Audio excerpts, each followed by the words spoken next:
HSC 2024 শিক্ষার্থীদের পক্ষ হয়ে শিক্ষা বোর্ড শিক্ষা মন্ত্রণালয়ের কাছে কিছু গুরুত্বপূর্ণ রিকোয়েস্ট করতে যাচ্ছি।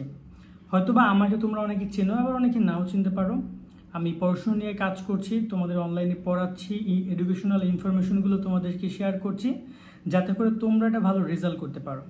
কিন্তু আমরা গত কয়েক বছর তোমাদের সেই এসএসসি থেকে আমরা কিন্তু কাজ করে আসছি। এসএসসির সময় তোমাদের হাজারটা ভিডিও দিয়েছি, এখন এইচএসসি পর্যায়ে আমরা তোমাদেরকে নিয়ে নিয়মিত কাজ করছি। তো এই জায়গায় কিছু বিষয় খুবই লেগেছে, খারাপ লেগেছে। এখন পরীক্ষার বাকি 8 দিন বা 9 দিন এরকম সামথিং। এই জায়গায় এসে এই ভিডিওটা করাটা আসলে কোনো যুক্তিগত বিষয় না, কিন্তু আমার মনে হয় যে কিছু কথা আসলেই বলা দরকার শিক্ষার্থীদের পক্ষ নিয়ে। শুরু করি আমরা এসএসসির পর থেকে। এসএসসির পর থেকে এসএসসি পর যখন তারা অ্যাডমিশন নিল, অ্যাডমিশন নেওয়ার পর যখন তাদের কলেজ ক্লাস শুরু হয়, ক্লাস শুরু হওয়ার সময় বলা হয়েছে যে 24 মাস পাওয়ার কথা একটা স্টুডেন্টদের। এসএসসি একাদশ এবং দ্বাদশে, একাদশে 12 মাস, দ্বাদশে 12 মাস, 24 মাস। সেখানে তোমরা সেটা পাচ্ছ না, 18 মাস পাচ্ছ বা 17 মাস। এবং এই 17 মাসের মধ্যে কী কী ঘটেছে সেটা বলি। গত 2 বছরের ঘটনা আমি পিছন থেকে রিসেন্ট টাইম থেকে শুরু করি। এই তোমাদের নির্বাচন একটা গেল, এর মধ্যে তীব্র তাপপ্রবাহ গেল, এর মধ্যে আবার কিন্তু মাঝখানে তীব্র শীতপ্রবাহ ছিল, কিন্তু যেটা তোমার হচ্ছে ডিসেম্বরের দিকে চলেছিল। তীব্র শীত, একদম কনকনে শীতের কারণে শিক্ষা প্রতিষ্ঠান বন্ধ ছিল। এর মধ্যে তাদের টেস্ট পরীক্ষা গেছে, এর মধ্যে তাদের প্রি টেস্ট গেছে, এর মধ্যে তাদের বার্ষিক গেছে, এর মধ্যে তাদের অর্ধবার্ষিক গেছে ফার্স্ট ইয়ারে। 4টা পরীক্ষা তাদের নিচ্ছে, এতগুলো বন্ধ ছিল, জাতীয় নির্বাচন ছিল। এর মাঝখানে আবার রাজনৈতিক বিভিন্ন ইস্যু নিয়েও কিন্তু সভা সমাবেশ, হরতালের মতো ঘটনাও কিন্তু অনেক ঘটেছে হালকা পাতলা। নির্বাচন অত ইফেক্ট ফেলেনি। মূল সমস্যাটা ছিল সিলেবাসে। এই যে এতগুলো কার্যক্রম সম্পন্ন করে 2 বছর, আমি জাস্ট আমার মনে পড়ছে আরও অনেক কিছুই ঘটেছে এই 2 বছরে। সেই জায়গায় টাইম শিক্ষার্থীর ক্লাস আসলে ওরকম পায়নি। সেটা 13 মাস কি বলে আমি 12 মাস হয়তো বা ক্লাস তারা করতে পারেনি পরীক্ষার কারণে, কারণ বাকি 4-5 মাস পরীক্ষা পারপাসই গেছে। একটা পরীক্ষা উঠেতে মিনিমাম একটা কলেজের 1 মাস সময় লেগে যায়। তো এই জায়গায় টাইমের ব্যাপারে শিক্ষার্থীরা খুবই কম পেয়েছে। এখন এই যে ভর্তি পরীক্ষা হবে, বিশ্ববিদ্যালয় বলি, আমরা মেডিকেল বলি, আমরা এখানে বুয়েট বলি, মানে প্রকৌশলী বিশ্ববিদ্যালয় বলি, গুচ্ছ বলি, কৃষি বিশ্ববিদ্যালয় বলি, নার্সিং বলি, যে কোনো সেক্টরের কথা বলি, এই সেক্টরে যেটা অ্যাডমিশনের জন্য যে প্রিপারেশনটা, সেই শিক্ষার্থীরা কিন্তু এই পাঠ্য বই থেকেই নিবে। বইয়ের বাইরে তো কোনো কোশ্চেন আসবে না, তাই না? সেই পাঠ্য বই থেকেই নিবে। তো এই জায়গায় শিক্ষার্থী কি সে পাঠ্য বইয়ের জন্য পারফেক্টলি সময় পেয়েছে? তারা শুধু হয়তো বা এইচএসসির জন্য যেমন সময় পেয়েছে, হয়তো বা তাতে যেমন তেমন রেজাল্ট হইতে পারে, কিন্তু মূল যে তাদের বিশ্ববিদ্যালয়ের যে একটা মানে বলা যায় জার্নি, সেখানে কিন্তু ভালো রেজাল্ট অনেক জরুরি, তাই না? সেই জায়গায় কিন্তু সেই সময়টা শিক্ষার্থীরা পাইনি। সেকেন্ড যে ব্যাপারটা সেটা হচ্ছে যে রিসেন্টলি আমরা দেখেছি সিলেট বোর্ডের পরীক্ষা স্থগিত করেছে। সিলেট বোর্ডের পরীক্ষা স্থগিত করা হয়েছে পরীক্ষা ঠিক 10 দিন আগে, কিন্তু সিলেট বোর্ডে বন্ধ তো সেই 1 মাস ধরে। শিক্ষার্থীরা কিন্তু 1 মাস আগে থেকে কনফিউজ যে পড়বো কি পড়বো না, পড়বো কি পড়বো না।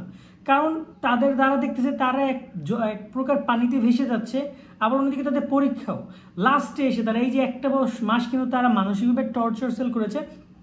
আমাকে সিলেট বোর্ডের কয়েকটা স্টুডেন্ট আমাকে মেসেজ করেছে যে ভাইয়া আমি বুঝতেছি না, কান্নাকাটা করে বলতেছে ভাই আমি বুঝতেছি না আমরা কি করবো, আমাদের পরীক্ষা আসলে হবে নাকি পিছাবে, কি হবে আমাদের সাথে। এখন দেখো একটা পানি যদি ওঠে, আমি কিন্তু এইবার পুরো বন্যাটা, আমাদের যে ঘূর্ণিঝড় হলো, কি একটা জানি ঘূর্ণিঝড় আসলো না, তো আমরা তখন আমি গ্রামেই ছিলাম, আমি দেখেছি যে একটা ঘূর্ণিঝড় আসলে কিন্তু চলে যায়। সো দেখা যায় যে ঘূর্ণিঝড়ের কারণে আমরা পুরো লন্ডভন্ড, প্রায় 10 দিনের মতো কারেন্ট ছিল না। এই যে সিলেটে যে বন্যা হচ্ছে, পুরো অনেক গ্রাম প্লাবিত, লাখ লাখ মানুষ পানিবন্দী, তারা খেতে পারছে না। এই যে কোরবানি ঈদ গেল, একটা গোস্ত হয়তো বা তারা গরু কোরবানি দিতে পারেনি, খুবই খারাপ অবস্থার মধ্যে রয়েছে, দিন যাপন করছে। অনেকের ভিটাভাটা সব তলিয়ে যাচ্ছে, বই খাতা সব ভেসে গেছে। এই অবস্থায় তাদের পরীক্ষাটা নেওয়া তাদের উপর একটা মানসিক চাপ। এবং এমন কি হয়েছে, তারা শিক্ষা মন্ত্রণালয় সিদ্ধান্ত নিয়েছে মাত্র 8 দিন পরীক্ষা তারা স্থগিত করেছে, মানে 30 তারিখ থেকে 8 জুন পর্যন্ত 8-9 দিনের পরীক্ষা স্থগিত করেছে। যেখানে উচিত ছিল মিনিমাম অন্তপক্ষে 15 থেকে 20 দিন, অন্তপক্ষে 1 মাস পরীক্ষা পিছলে আরও খারাপ হইতো না, ঠিক আছে? 1 মাস পেছনে উচিত ছিল।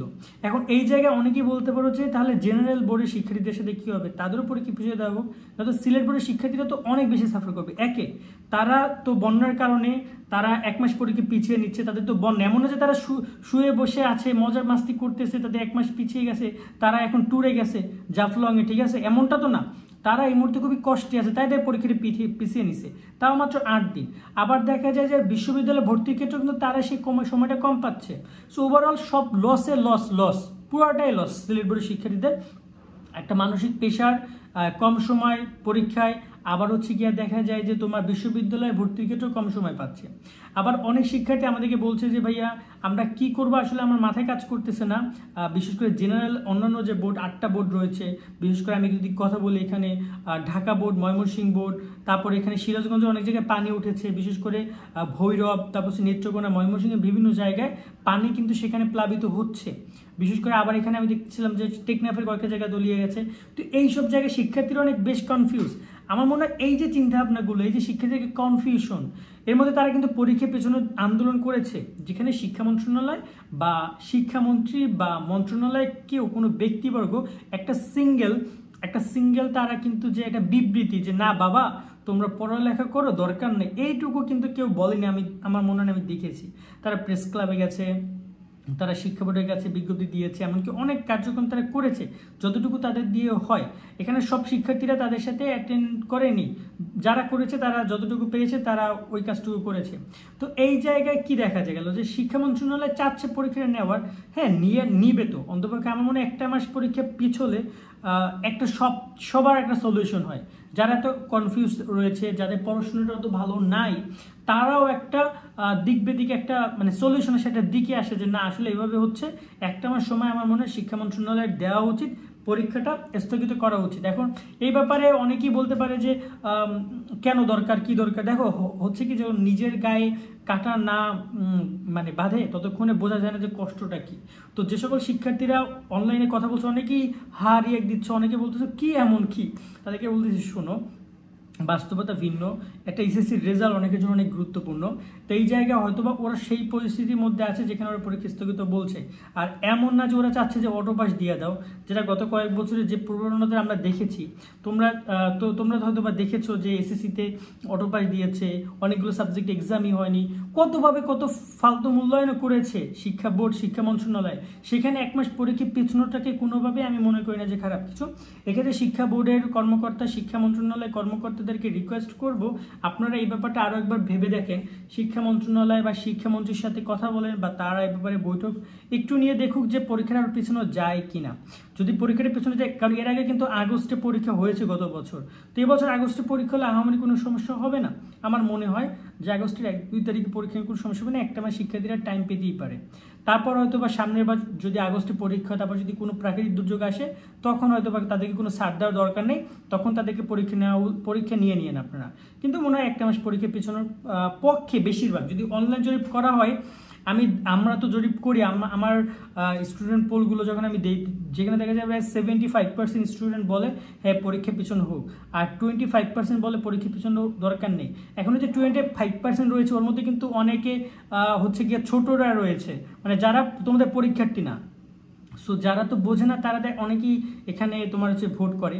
তো ওভারঅল অনেক স্টুডেন্ট চায়, বিশেষ করে প্রায় 80% থেকে 85% স্টুডেন্ট, তাদেরকে যদি আপনি জিজ্ঞেস করেন, একটা জরিপ চালানো হোক আমার মনে হয় যে কি বলে তারা, এবং তারা সেখানে রোল নাম্বার, রেজিস্ট্রেশন নম্বর দিয়ে ভোট করে একটু জানাক যে হ্যাঁ তাদের মতামতটা কি। এরকম একটা জরিপ কিন্তু শিক্ষা মন্ত্রণালয় তাদের সোশ্যাল মিডিয়া বা কোনো একটা প্ল্যাটফর্মে চালাতে পারে। সেটা হয়তো জনপ্রিয় কোনো অনলাইন সাইট হইতে পারে, অনলাইন কোনো পত্রিকা হইতে পারে, সেখানে পোর্টাল মাধ্যমে তারা বিষয়গুলো এক্সপ্লেন করতে পারে। বাট অবশ্যই একটা কথাই বলবো যে পরীক্ষার পেছনে হলে শিক্ষার্থীর জন্য সুবিধা হবে। ওরা অনেক কনফিউজ, সত্য কথা।